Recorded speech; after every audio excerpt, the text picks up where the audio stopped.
Hello and a very warm welcome to the Total Saints podcast. This is our little weekly get-together where we discuss the last 7 days following Southampton Football Club. We're live streaming our podcast on Facebook, Twitter, Twitch and YouTube. And if you're watching on YouTube, make sure you subscribe to the channel to be the first to see our new videos. As always, a massive thank you to our TSP patrons who make all of this possible. You can visit patreon.com/Total Saints podcast to find out more about getting involved. And thanks to our sponsors this week, Pundit Games. Pundit is a new card-based football trivia game that you can play anywhere. You can play as a group or just in a pair. Rounds last around 45 minutes and there's 900 questions to get through across categories like the 90s Premier League, the Three Lions and the World Cup, to name just a few. Pundit are offering TSP listeners and viewers 20% off of their purchase when they use the code SAINTS. Just go to punditgames.co.uk and you'll be able to enter the code as you check out. You'll also find a link to the website and the code in the YouTube and the podcast descriptions. Now, coming up this week on the pod, a point on the road at Old Trafford, but did we deserve more against Manchester United? We're going to look back at the match. A huge game at St Mary's on Wednesday and the chance to climb out of the bottom three. Brentford, the visitors, have been in good form. We'll take a look at that game, and it's another home fixture at the weekend. Tottenham are going to be at St Mary's. My name's Martin Stark, and I'm joined this week by Steve Grant, who's the owner of Saints Web, and Glenn Delacour is the writer of the blog League One -10. Underpinned by our TSP patrons, this is episode 225 of the Total Saints podcast. So Saints earned a decent point at Old Trafford in a cracking 0-0 draw, if there can be such a thing. But it could have been much, much more. Plenty of talking points.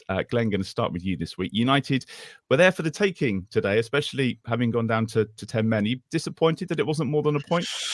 Lots of ways of looking at it, isn't there? I feel that if this had been earlier on in the season, I'd be much more happy with the fact that we got a point at the end of the day. A point at Old Trafford is never a bad thing. But having got ourselves into the hole that we have got ourselves into, it was a good opportunity to get 3.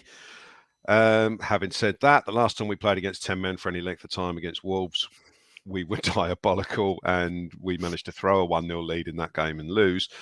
And at least in this game, we maintained our attacking intent for more or less the whole 95 minutes. So haven't really got too much to complain about with regards to the end result. We just lacked a bit of quality in the final third. I think if we'd have got it together even once, obviously we've hit the woodwork a couple of times with Prowse's free kick and Walker-Peters' shot that hit the post. But I only really remember a couple of saves from De Gea, the 2 from Walcott. So we didn't really work the goalkeeper enough. And though you could say Sulemana, Walcott, Adams, they all had decent games, we just didn't quite work the keeper. Charlie Alcaraz, I thought did some good things, and he seemed to have a bit of a ropey touch today on a number of occasions, like maybe he wasn't fully fit. And the fact that he only lasted sort of 50 minutes or so maybe suggests that. Mind you, getting his shin stamped on by Casemiro probably didn't help either. So, yeah, overall, we take a point, we take the clean sheet, and we move on. But it is a little bit of an opportunity missed. Were you disappointed, Steve, that it wasn't 3 points at the end there? I mean, same as Glenn, really. In that, I mean, sure, we could have had 3, but we could easily have ended up with none. Bazunu's made that cracking save from Fernandes in the second half, where, I mean, at the end of the day, let's be honest, 6 weeks ago, that almost certainly ends up in the back of the net. And I mean, also that far ago, we'd have got absolutely hammered in that game. So yeah, it's a good point. Going to Old Trafford, clean sheet against a team that's, I mean, last weekend aside, has been in excellent form for a good few months now. They've basically been the third best team in the league comfortably. I mean, arguably second, given that Man City have been a little bit up and down, I think. So yeah, you go away to them where they've had a really strong home record, and you don't let them score. That's a positive. And it wasn't as if we camped on the edge of our area and just said, right, we're going to defend this. Can you break us down? We were always looking to try and get on the front foot, which was good to see. It wasn't like even the substitutions we made them, they weren't. While I mean, people will have their opinions on Armstrong and Mara coming on yet again, but at least they were actually involved in things this time, and it didn't affect the kind of team ethos, if you like, of how we were trying to kind of play the game. We were still trying to be quick on the counter attack. We were still trying to press them in certain areas and win the ball quite high up. And actually, I think Adam Armstrong's quite good in a system when you're trying to do that. He's got plenty of energy, and he's got that little burst of pace that can surprise defenders at times. But yeah, it's one of those games where, again, a little bit of extra quality, maybe slightly better decision making. Some of our crosses, when we got into good positions, weren't quite where they needed to be. And ultimately, with the personnel we've got, you've got to be pretty precise at the moment, I think, unfortunately, and we weren't quite at it in that sense. But no, I mean, it's a point at Old Trafford, and I think realistically, I think a lot of the reaction I've seen where people have said, "Oh, we really should have won that," or "We needed to win that," is kind of a little bit in hindsight, only because of Bournemouth's win over an absolutely pathetic Liverpool yesterday. Whereas if Liverpool had gone to Dean Court yesterday and won that game, and we then go to Old Trafford and get a point, everyone says, "Well, that's a bonus," and we've pulled a point away from them. So yeah, it's just there's a bit of context to it, but at the end of the day, if we go and beat Brentford on Wednesday, that's 7 points in 3 games, and all of a sudden everything's looking relatively positive again. Things are looking up. I think it's important that we've strung together 2 decent performances, because we've struggled to do that all season, and now the challenge is to take that on. We've got 2 home games coming up. If we can maybe win one and draw one of those, then suddenly it's looking like we are the sort of team that can put a run together. Because there's been so many times this season where we've been like a flatlining patient who suddenly has a little blip, and everyone goes, "Oh yeah, here we go," and then it's boo again, back to flatline, and it's all fallen away again. So to get 2 decent results and 2 games unbeaten, I guess, is decent. So and clean sheets as well. And clean sheets, well. Yeah. We'll get on to breaking down the game in just a minute. Obviously, Alfie and Jacob would normally be joining us, but they're currently heading back from Manchester. So I'm pleased to say that one of our patrons, Phil Cook, is going to jump on tonight and join us on the pod. Hi, Phil. How are you? Yeah, good, thanks. After a few technical errors my side, so apologies for being late. No, it's good to have you with us.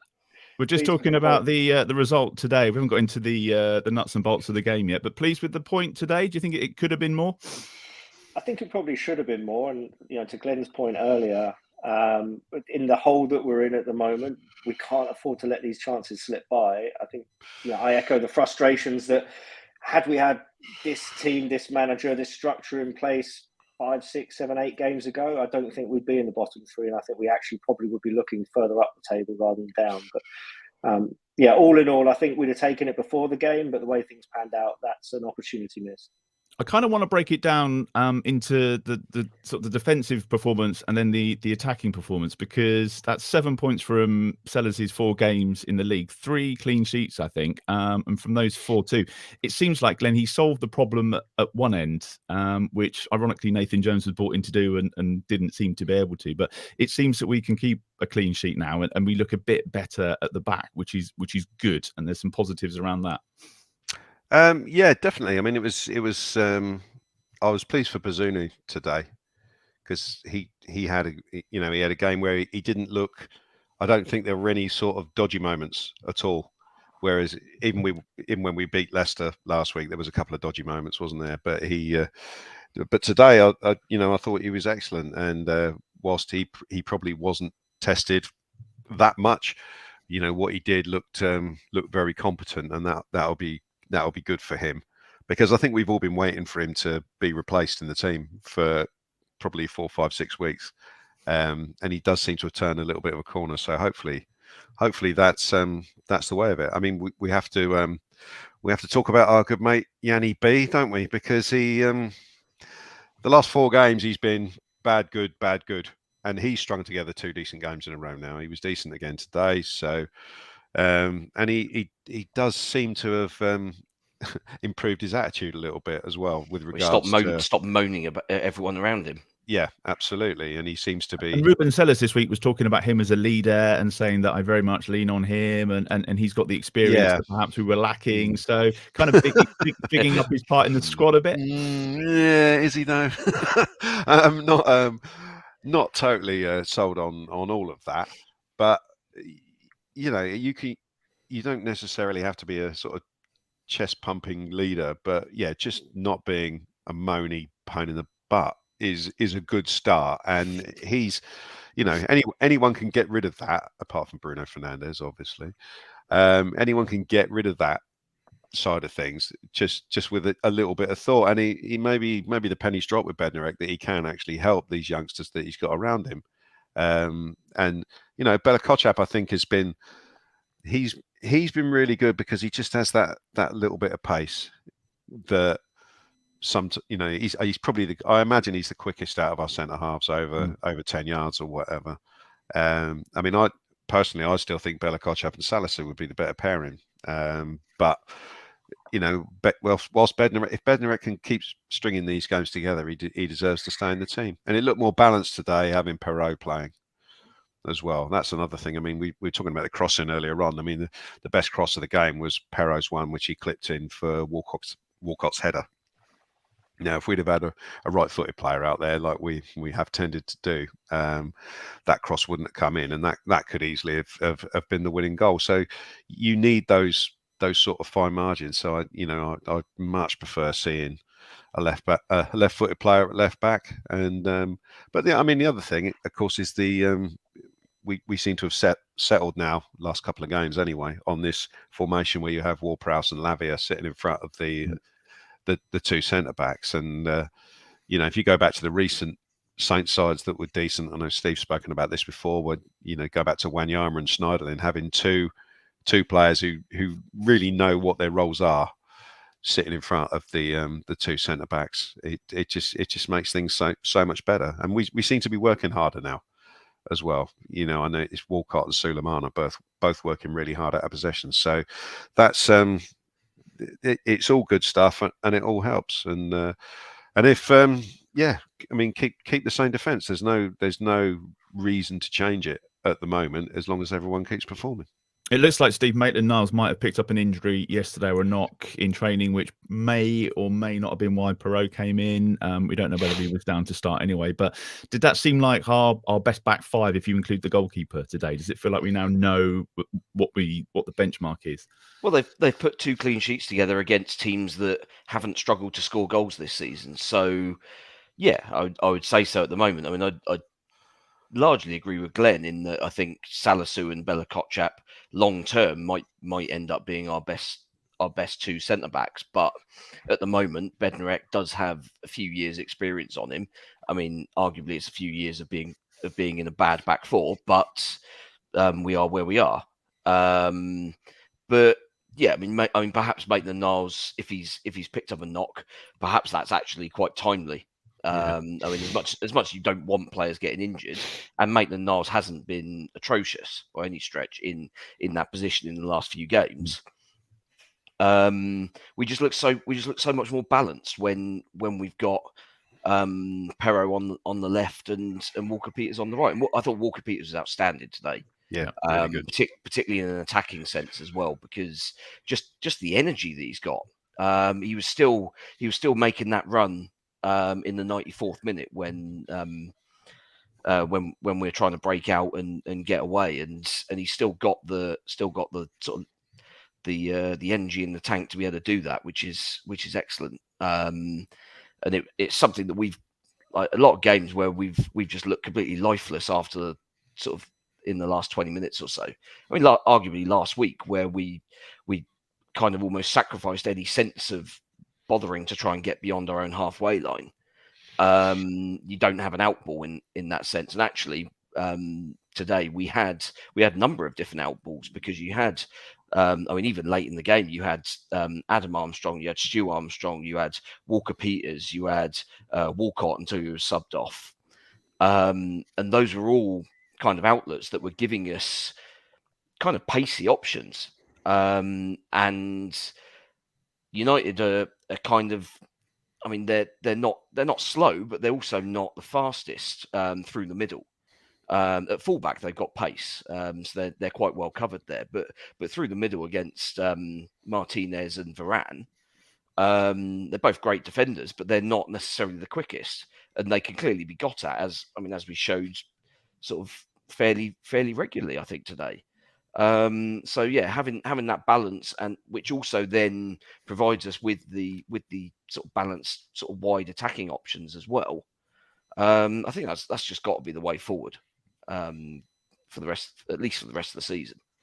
And it looks also feel like the midfield seems to be settled too. The three look really well established. I think Alcaraz was a bit of a problem for United. Lavia was running the game at times. The key is going to be keeping those two fit and making sure they don't get too carried away when they celebrate goals. Yeah, definitely that. Hopefully they get the chance to all celebrate some goals. It'd be nice to see that. Yeah, well, it'd be nice to see that part be added to our game as well.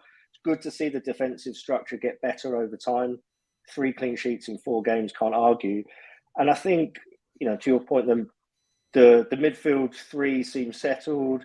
And I wonder whether the whole team just feels a bit more settled because, as Ruben stated when he first took over, it's like having that core of 7, 8, 9 players that will play week in, week out and get familiar with each other in a familiar system. Like that breeds confidence, and I feel like we were just chopping and changing way too much over the course of the season. So Ward-Prowse and Lavia picked themselves, and I think Alcaraz has really thrown his hat in the ring to start the next few games in a row, assuming he stays injury free. It's interesting, the debate around the 7 or 8 players, we would have probably failed to agree if you go back a couple of months, certainly at the start of the season. I don't even think the staff perhaps knew, but it does seem a bit more nailed on now. Glenn, the problem again is still going forward, that glorious chance for Theo Walcott today. The thing is, and I thought about this afterwards, you wouldn't want anyone else having that chance, because if Che Adams has that chance, Armstrong has that chance, Mara has that chance, they're all going to fluff their lines. Theo's the best hope we've got, and he still put it straight at the keeper. So it's that's still the problem, isn't it? That we didn't resolve when we did, and when we should have done. That's been our issue since day one of this season. We went into this season with striking options of Adam Armstrong, and Sekou Mara. So, and we've signed Sulemana, who's not at the moment delivered in terms of goals and assists. He's, some bright play, but there's been not much end product. You got Sam Edozie, who's the same. Again, look bright without actually, sticking the ball in the net. And we've signed Tall Paul, and we don't seem to know how to use him. He came on again today. I don't think we didn't put one ball for him to compete for in the air, and he's playing against a 5'9" centre half. So, we haven't really fixed the problems. We've signed Onuachu, but he doesn't look. It's a problem with changing manager twice in the season. We've signed a player that was maybe going to fit the way Nathan Jones wanted to play, but it doesn't look like he's going to get a run of games now. So we're left with what we've got, which is more or less what we started the season with. So we've just got to hope that maybe Alcaraz fires into life and can get the others around him to. I think Che Adams will score a few if he gets presentable opportunities. He's going to miss a few because he always does. But I do feel like he's probably the most reliable out of the players who look like they're going to play between now and the end of the season. But we've just got to keep working at it. And another thing today is that Prowse had 2 perfectly presentable free kicks, and normally with the sort of record he's got, you'd be expecting one of them to hit the net, and that's I know that's gutted, probably he? Sounds the one that pinged off to his knees when it pinged off the crossbar. Yeah, one that pinged off the bar. But we, because of the the way we are with the scarcity of goals we've got, we do rely on that, and I'm sure he'll be disappointed that he didn't get at least one of those on target. And I did feel for you, Glenn, when the substitution board went up and it was Armstrong and Mara coming on again. And you were my first thought. I mean, obviously, he wasn't listening last week, although they were a little bit later. He did leave it a little bit later this week. Yeah, he did leave it a little bit later. And as Steve said, they worked hard, but it's just when either of them have got the ball, I'm just waiting for them to give it away. And there was one right at the end where we were still flooding players forward. And Adam Armstrong had the ball out on the left, and he passed it behind whoever he was aiming at. And suddenly United have got a 4-on-4 break or whatever. And it's just like, you've killed us there, mate. It's so little quality on the pass. And I know he's playing with no confidence. But, come on, there has to be more than that. Just put it in the general direction of some of our players. It does my head in, but we don't have very many options. But I do wonder, Sam Edozie seems to have been consigned to the B team for the rest of the season. I'd much rather bring him on the left wing as the last 10-minute option. But it is what it is, and Adam Armstrong wasn't the reason that we only got a point today instead of 3. He comes on and he does the job to the best of his ability. But yeah, I'd like us to have better options than those two. To you. With any luck, Steve. With any luck, Steve, we'll get a couple of wins, and this should just be one of those debates for the end of the season about the money that we've wasted on signings. But we were crying out for a proven goal scorer in January. We signed one, and then against 10 men with 30 minutes to go at 0-0, we're crying out for a goal, and he's still on the bench. Are we going to see a meaningful contribution from him, do you think, between now and the rest of the season? I don't know. I mean, it's a weird one, isn't it? I mean, we've not really seen enough of him to know whether he's going to be able to hack it at this level. But we've also, I mean, as Glenn's kind of hinted at, that we've also seen plenty of our other options, and we know that they can't hack it at this level. So, you kind of left thinking, well, why not just try him? Yeah. I mean, he did. I remember, the Wolves game. He looked all right. He kind of bullied their defenders a little bit. He held the ball up. He won lots of flick-ons, and we got players around him. And he played well at Chelsea as well. Yeah, and so he's kind of got something about him. But this was like saying we've not put the ball into the box for him in the 5-10 minutes that he was on the pitch. I think I said this last week. We've put 3 crosses into him. In his entire time with us so far, and he won one header, which he almost scored from at Stamford Bridge. So it's he's the sort of player you've kind of got to give him a chance eventually. But at the same time, we don't see what goes on in training. At Staplewood, it might be that he's shanking everything left, right, and centre, and Adam Armstrong is showing that he's the deadliest striker in the world, although he is training against our defence. So it's one of those. You kind of take it in context. But yeah, I mean, you would imagine that Onuachu's got to be given an opportunity at some point. I wouldn't expect that to be Wednesday, to be honest, because I think Ben Mee had him in his pocket for 45 minutes. In the return game at last month, wasn't it? It was only last month.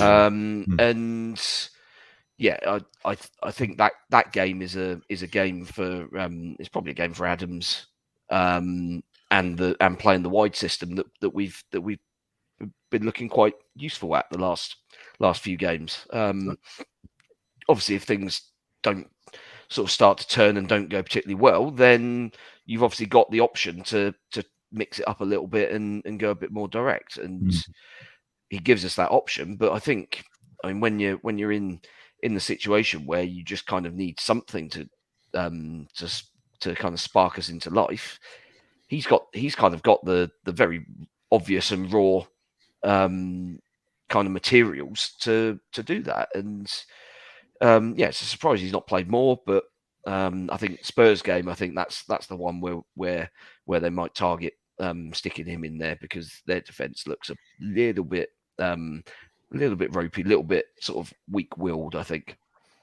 What did you make of the signings that came in, Phil? I mean, were you expecting more from them? Did you think that we've signed somebody, we paid a lot of money for them, and actually that solved the goal scoring problem? Are you surprised that we're still having these conversations a couple of weeks on? Yeah, I think so. Like, for me, the transfer strategy seemed a bit confused. We seem to have signed a right back that no one wanted. And James Bree, no offence to him, I'm sure he's a nice lad, but doesn't seem to be up to the standards. Orsic, who knows what's gone on there? I'm not even. I doubt we'll see him again this season. Probably lose him in the summer. And then you look at Sulemana, looks decent. Like, he's got some pace, he's got some tricks, and I think it will take him a bit of time to settle. But happy with his kind of contribution so far. Tall Paul's the one that's a bit of an anomaly, because it doesn't seem to fit the style that. Well, it certainly doesn't fit the style that Ruben wants to play now, which is probably why he's not playing. But he actually, from what I've seen of him, he looks like quite a decent player, like quite tidy with his feet, a bit like a Peter Crouch sort. Just that the height is deceptive, isn't it? You just assume they're not going to be so good on the ground. Yeah, then you wonder whether the players, given his height, naturally just assume to ping it into his head, and maybe that isn't his preference and isn't the best way to play with him. And is that something they're learning in training? Or is it just a case of, needs must at the moment, where we stick with tried and tested, albeit not tested and passed, like Adams, where at least we know he might take 1 in 3, whereas Tall Paul's a bit of an unknown still. So I think it's a mixed bag. Like, it's a confusing set of signings that don't seem to. Yeah, we'll probably lose 3 or 4 of them in the summer with a clear out and a tidy up. Yeah, and let's hope we don't lose too much money on them. Couple of incidents I just want to clear up before we move on. I've noticed, Glenn, do you want to take the red card first of all? I've noticed a lot of Manchester United fans piling in on social media saying there was no way that was a red card. Some broadcasters as well that support. Okay, I got one question for everyone. Where did he connect with his shin? Halfway up his leg. Exactly. So that's it. I know he brushed the ball first, and 10 years ago they'd have probably said, "Oh, look, he touched the ball there. It's not a red card." But at the end of the day, he's gone in with a straight leg. He was sort of launching in, and though he's brushed the ball, it was kind of similar to the Bruno Guimaraes one up at Newcastle, where he's kind of got a little tiny bit of the ball, but he's ended up connecting with the player just below the knee. Nothing to see here. Move on.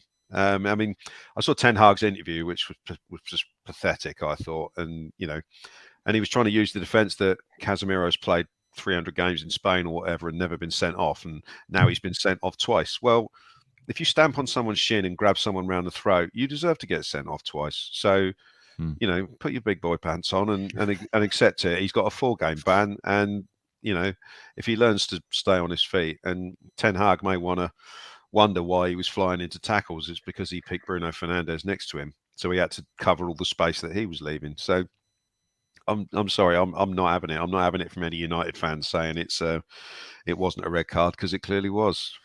Move on. Good. Put that one to bed. And Steve, Ten Hag also in his press conference afterwards saying that he felt the Bella-Kotchap handball was clear and obvious and they should have had a penalty. That's not right either, is it? I mean, he's blind if he's saying that's clear and obvious, because I don't think even after about 2 or 3 replays, I don't think anybody could properly make out whether it had even hit his arm. I mean, from one replay, it looks like he's obviously slipped over and the ball has possibly hit his thigh and bounced up. In which case, if it's hit his thigh and bounced up onto his arm, that's not a handball by the current laws, because think back to Matty Cash, that ridiculous one that we didn't get because it bounced off his thigh, even though he was trying to handball it. It didn't count. It's just absolute nonsense. And I mean, Ten Hag flailing wildly in the last week after basically getting completely rattled by Liverpool turning it on and his team collapsing into the sort of horrible mess that they've been in the last 9 years since Fergie retired. Seems to have just made him go absolutely mental in the last week or so.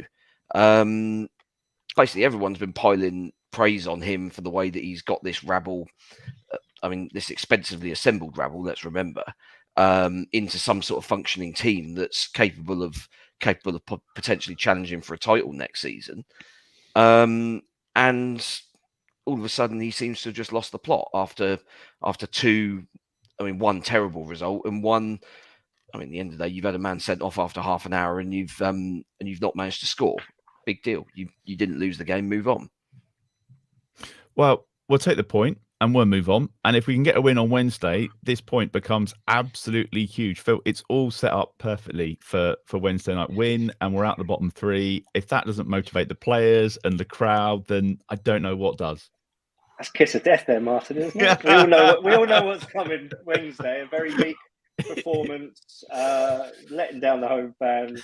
It's going to be another Leeds United, isn't it? Yeah, we'll lose 2-0. Like I mean, it is set up. It is a huge opportunity, and what a confidence boost for everyone if we could win.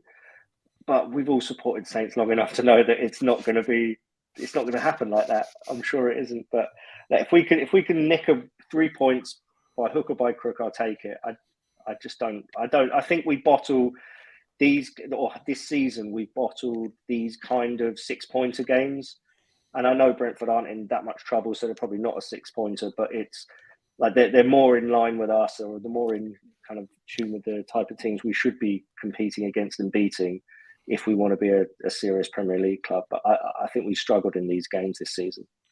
Glenn, let's just talk a bit about their form. They hadn't lost the league game, I don't think, since the World Cup break going into the weekend. Just our luck, they lost to Everton. It was a strange one. In a way, I was kind of pleased that they lost a game because that's going to knock their confidence potentially. But it was a shame it was Everton and they got the points to take themselves out the bottom. Yeah, it was a shame that it was Everton that beat them. But, you know, it's like we talked about United getting tanked 7-0 last week. And at the end of the day, I think it showed us that they were human.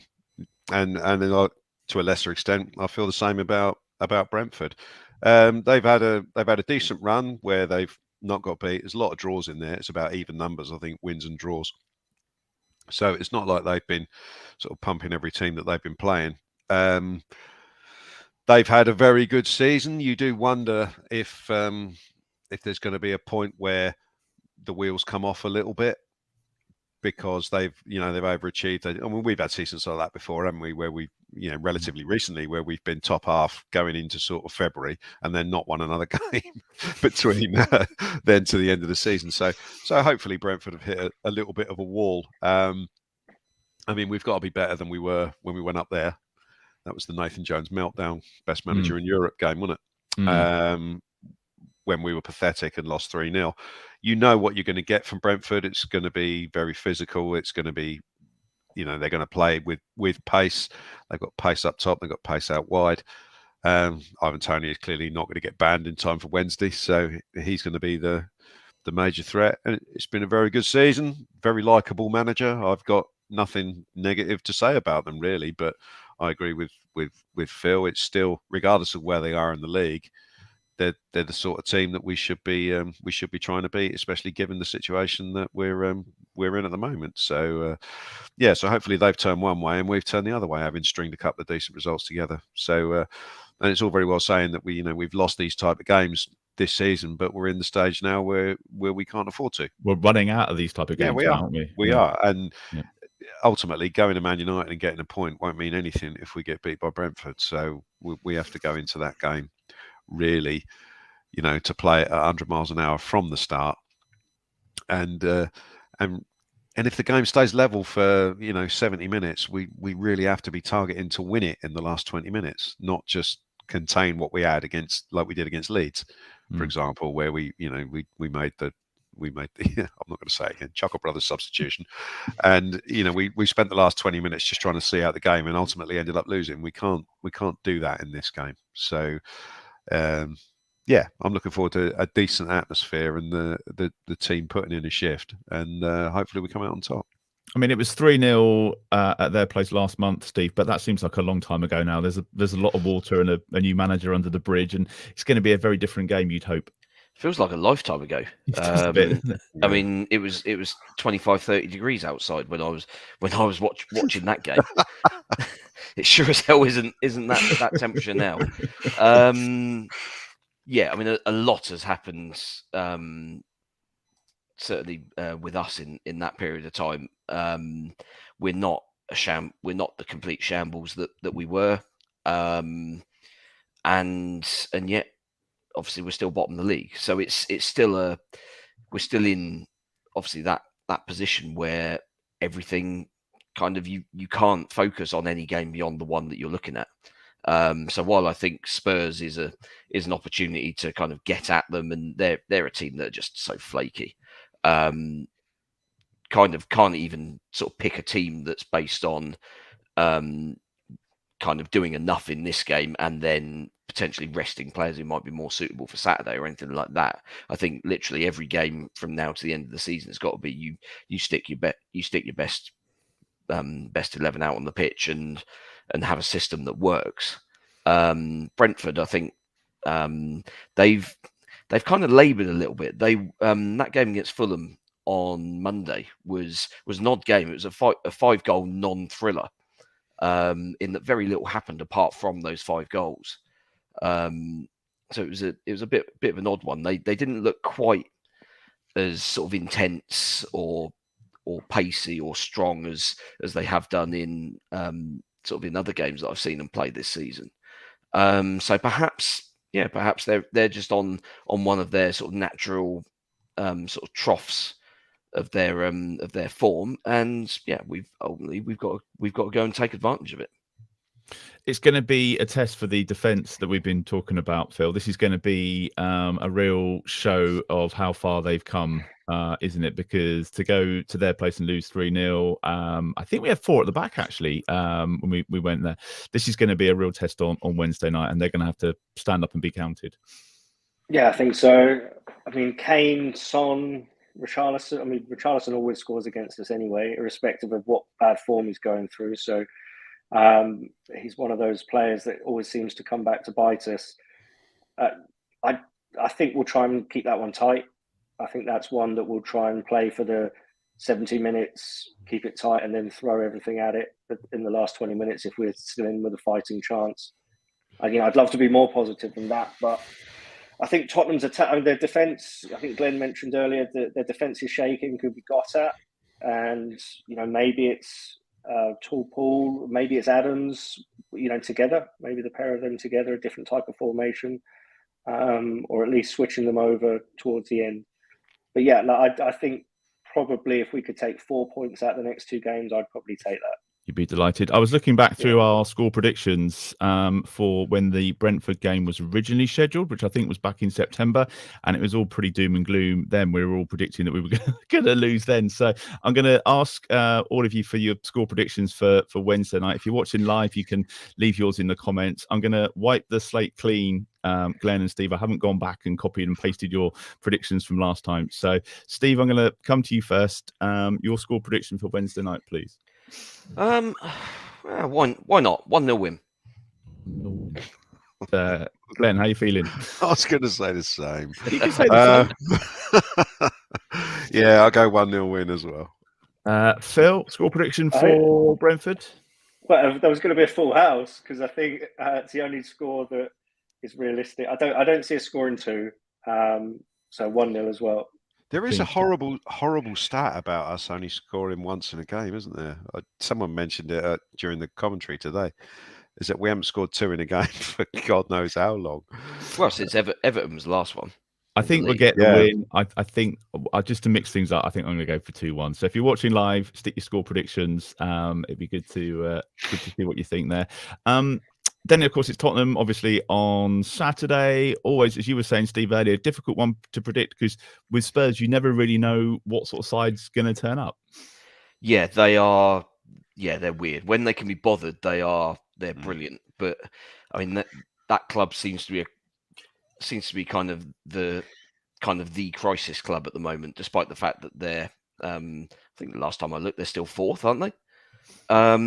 So yeah, I mean, it's one of those. Don't know what you're worried about, lads, kind of things. And yet, from the outside, it's very, very obvious that that's a football club that is a bit of a mess behind the scenes. The manager clearly doesn't want to be there anymore. He's out of contract in the summer, and it's a combination of he's either just going to wind down his contract till the summer, or he's going to come out with the frankly bizarre stuff that he came out about Richarlison in his pre-match press conference on Thursday, I think it was, where he basically said that Richarlison wasn't slagging off the Spurs season; he was slagging off his own one, and he's right to, because he's been rubbish. Which I found was a bold man management technique. But I think Conte's just decided, I don't give a toss anymore. If Daniel Levy wants to pay up his contract now and he'll go 2 months early, I think he'd be absolutely delighted to do so.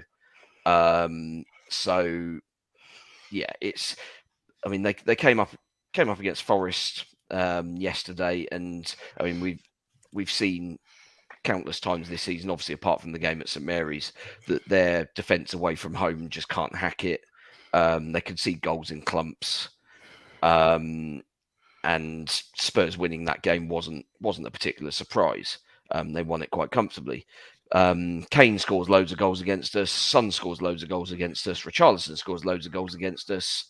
So yeah, we'll see how that goes. But if we can kind of isolate the three of them, if they all play together, then I mean the rest of their team is, I mean, they've spent a lot of money on it, and yet it all just feels a little bit beige. Obviously Fraser Forster will be playing because back at St Mary's, yep. Yeah, Lloris is injured for the foreseeable.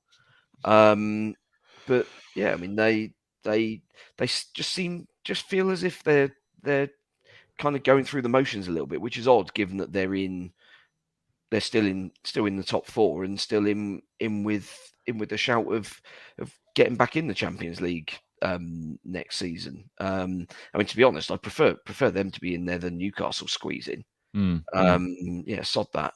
But obviously not at the expense of us beating them on Saturday. You kind of know how they're going to set up and play, though, Glenn, because I know he's like one of the best managers, or most well-paid managers in the league, but he doesn't really have a plan B, does he? It's all about the fullbacks getting forward and getting the balls into the boxes. Yeah, and I always get the impression he doesn't really get the most out of the embarrassment of riches he's got at the top end of the pitch. We haven't mentioned Kulusevski yet, who's an excellent player. I don't know if he's fit at the moment. I know he was struggling a little bit with injury, but I went on a Spurs podcast, first game of the season, and obviously went to the new, whatever it's called, stadium, big shiny silver thing for that game as well, and they were excellent, and they looked like the sort of team that day. Even though we were bad, they looked like the sort of team that day that would seriously challenge, if not to win the league. You sort of really thought they'll be better than they normally are, and they just haven't been. As Steve has said, it's just like there's always something with Spurs, and it wouldn't matter what players they had, there would always be something. You know, the old Spursy thing. Very Spursy, yeah. Very Spursy. There's always something, and it must be hilarious for them that Arsenal are probably going to win the league this year. Which is funny. They should have had a much better season than what they've had, and you know, I think Conte has got the resources there, and he doesn't really have any excuses. You know, I think he's been involved with signing a lot of these players, and as Steve said, they're a kind of a beige team. They signed Bissouma, who I assumed was going to play in the centre of midfield. He's hardly played, and they're still, Højbjerg's done well for them, and they're bringing in sort of like Oliver Skip and people like that who are okay without being, the sort of players you'd expect to play if you're pushing for the Champions League places.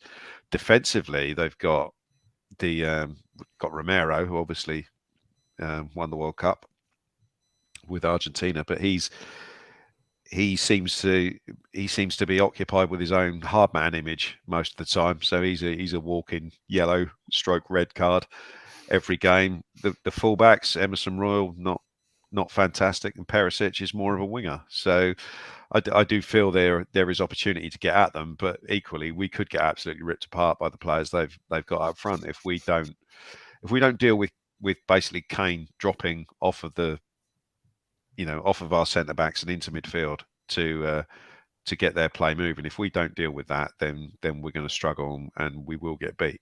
But if we deal with their front three, then I think there's a chance in the game for us. I do think it all hinges on how Wednesday night goes for us, to be fair, and who starts. I think 3 games in a week is quite a big ask, and we've proved that we don't really have the squad depth. I'm going to come to you for some score predictions. Phil, would you like to go first on this as the guest prediction for the, the Spurs game? Yeah, I've taken a bit of stick in the chat, I've noticed as well, for being too negative. So I'm going to say a 2-1 win. 2-1 win. 2-1 win. We'll win 2-1. There's nothing wrong with negativity on here. You're amongst friends. It's all right. Steve? High scoring one, I think. Okay. Yeah, I think they'll. I mean, they've got enough quality up top to breach us, but then they've also got the ability to be an absolute clown car at the back. So free kicks on the edge of the area, that sort of thing. You think 2-2? You say? Yeah. And Glenn? I'm going to go for a mad one, and I'll go for a 3-2 win. Yeah, I think there'll be goals in it. I'm hoping that Fraser Forster doesn't have one of his madness games where he absolutely stops everything. But yeah, I feel there will be chances for us, and I just hope they turn up, not giving a rat's too much about, or they just want to get Conte out the door as soon as possible. Yeah, there's a lot of things that could happen between now and Saturday afternoon. A couple of other bits before we finish. Just the ladies' team, a 0-0 at home. I think every game that you've been following, Steve, this weekend's been 0-0, hasn't it? Or there's been a real lack of goals around. The ladies' team drawing 0-0 at home to Blackburn this afternoon, but they stay third.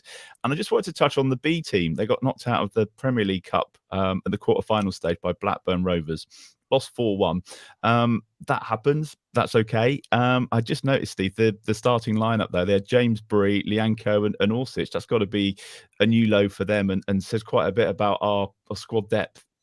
Yeah, I mean, I think ultimately it doesn't reflect particularly well on the senior players, obviously, but also that B team is so prone to just runs of games where you have the same group of players available who are in form, sort of particularly the younger lads, like players like Ballard. I think Ballard's got a knock, so he wasn't available for that game Friday. But obviously Morgan's gone to Chelsea, and him and Ballard together were scoring the goals for that team. And you take those two out of the side, and I mean potentially a couple of injuries. And throw in a couple of senior pros who, let's face it, probably aren't playing at 100% in a game of that sort of low magnitude. And potentially you come up against Blackburn's B team. Perhaps they've got some players who are coming back from injury and have got a point to prove. I always kind of think B team results you struggle to draw any real conclusions from. Because there's always so many variables and things can change very quickly. Like the week before, we had the FA Youth Cup game on the Thursday, I think, away at Preston, and then we had a B team game on the Friday and a first team game on the Saturday.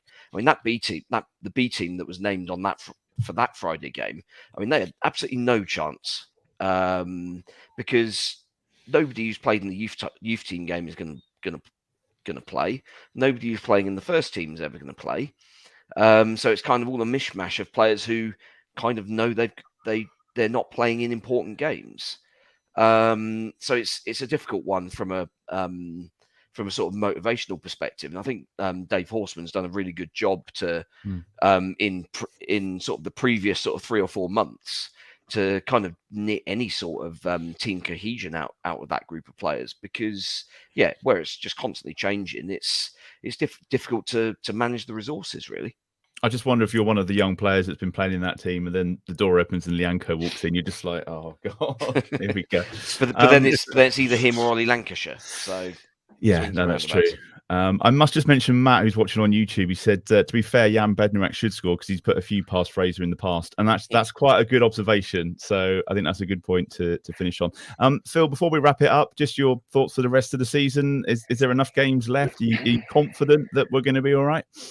Well, there's enough games left. I can't, despite my lack of confidence and positivity. I think a win Wednesday. We've got to get above the line.